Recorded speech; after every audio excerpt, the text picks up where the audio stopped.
So Haryana elections clearly a big surprise for the Congress party and a big setback, and therefore now there is a full-on introspection mode. Remember, it appeared early morning on the counting day. Congress party was already in a celebration mode till the trend started to come by afternoon and completely turned the tide.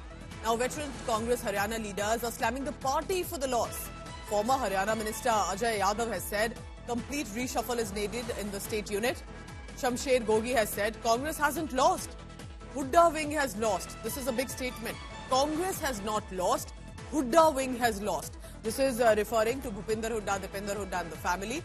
And in many ways, the Congress was backing on the Hooda factor. The blame game has started. Let's listen into the reactions and comments coming in and why Ajay Yadav says it's not the party, it's Hooda.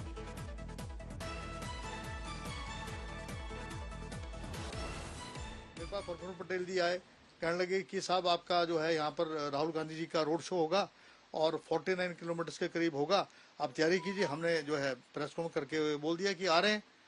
उसके बाद हमने बात वेणुगोपाल जी से करी, कहने लगी अभी तो कोई विचार ही नहीं हुआ। मैंने कहा फिर आपके प्रभारी जी ने आके क्यों कर दिया। उसमें जो कैंपेन कमेटी में जो फोटोज आप लगे हैं उसमें वैश्य समाज का भी होना चाहिए था, उसमें ब्राह्मण समाज का फेस भी होना चाहिए था, उसमें ओबीसी का भी होना चाहिए था, जो नहीं था। मेरी फोटो की बात नहीं है, मेरी फोटो तो होनी चाहिए थी क्यों, मैं ओबीसी का चेयरमैन हूँ। हरियाणा में तो हो, बाकी जगह हो ना हो मुझे कोई दिक्कत नहीं है, बाकी जगह भी होनी चाहिए। हम खुद लड़ रहे थे, अपने दम पर लड़ रहे थे। हम ही फोन कर रहे थे, जो हमें बुला रहे थे कि आप मेरे क्षेत्र में आइए। पीसीसी की तरफ से किसी की डिमांड नहीं आई कि आपको बुलाया जा रहा है। तो आप ये बताइए कि राहुल गांधी जी का प्रोग्राम कैंसिल हो जाता है, शैलजा जी का प्रोग्राम कैंसिल हो जाता है आने के लिए। तो इस तरीके से जब मिसमैनेजमेंट होगी तो मेरा तो ये मानना है कि पूरा ओवरहॉलिंग होना चाहिए। आपका पीसीसी जी पूरी ओवरहॉल होनी चाहिए। सीएलपी को जो है नए फेसेस लेके आए। क्यों हारे आप, क्या वजह रही? मैंने बताया दो कारण हैं। एक पार्टी की अंदरूनी कलह और दूसरा पोलराइजेशन। पोलराइजेशन कब हुआ?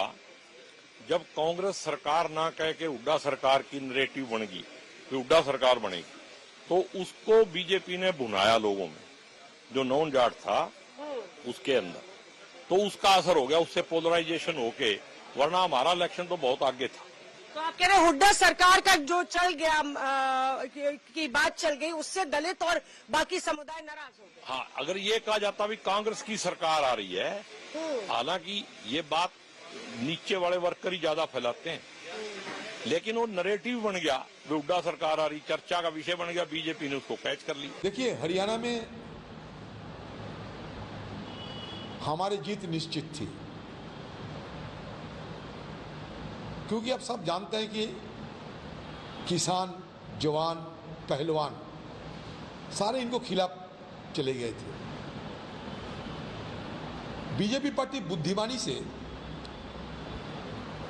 जात पात की जो समीकरण, उसको मद्देनजर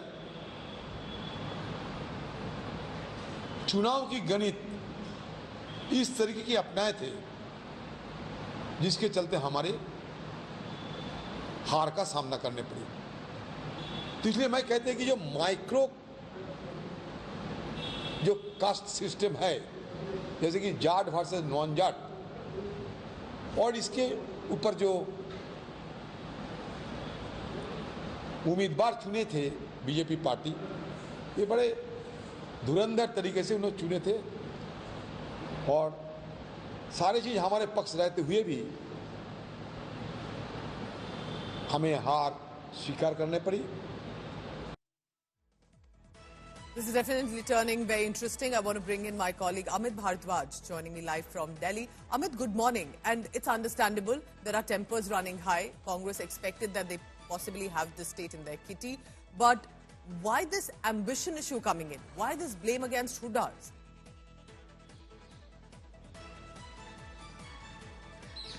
Good morning, Pooja. It's certainly not the best time for the Congress party in Haryana, or rather Bhupinder Singh Hooda's family, as far as the results are concerned, because now you have voices coming out which were possibly wanting to speak against Bhupinder Singh Hooda in his style of politics. Certainly, if you look at the Congress's campaign, it was supposed to be between election between the rural Haryana versus the urban Haryana, and that was where that entire confidence was coming in.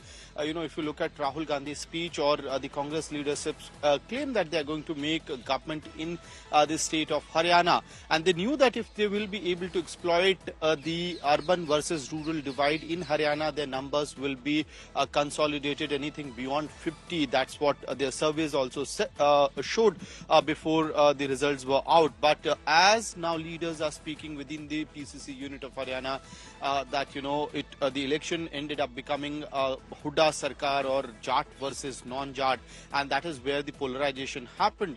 And you have all these leaders within the state unit who were being either sidelined or were not allowed to campaign the way they wanted, or were not allowed to speak the way they wanted during the election campaign.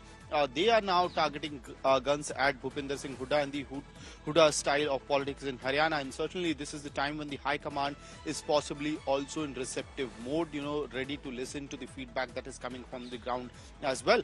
And as we had reported on India Today as well, yesterday during that meeting, the review meeting which happened at Mallikarjun Kharge's residence, the Congress president's residence, you had an acceptance because what you're telling us is very interesting. The problem is, why is it that even states where the Congress party was confident, what went wrong? And clearly now leaders are saying that there was a lot happening and they had tried to express it. Perhaps it should be now taken into consideration. But stay on with me, because as we stay with Haryana, remember at a time when the dholwalas were called in the morning, then by afternoon they were asked to leave, realizing that the Congress is facing a big upset in the Haryana elections, and now they're analysing what went wrong.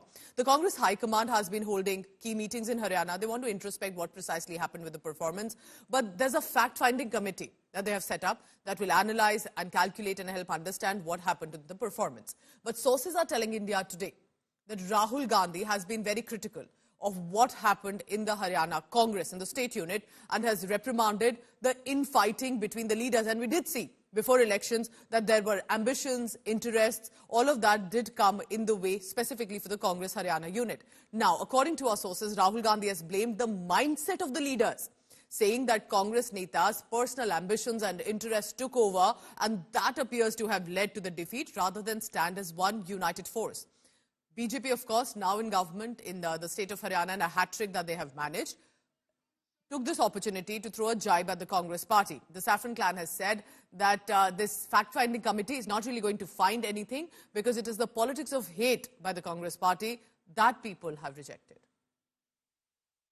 Haryana में CPM को हम लोगों ने एक seat दी, आम आदमी party से हमने चर्चा की थी, लेकिन अंत में वो सेटल नहीं हो पाया मामला। और जम्मू कश्मीर के अंदर भी हमारा अलायंस था, इंडिया अलायंस जो राष्ट्रीय अलायंस है, इंडिया अलायंस पहले की तरह मजबूत है और मजबूत रहेगा, इसमें कोई किसी को शक शुबा नहीं होना चाहिए।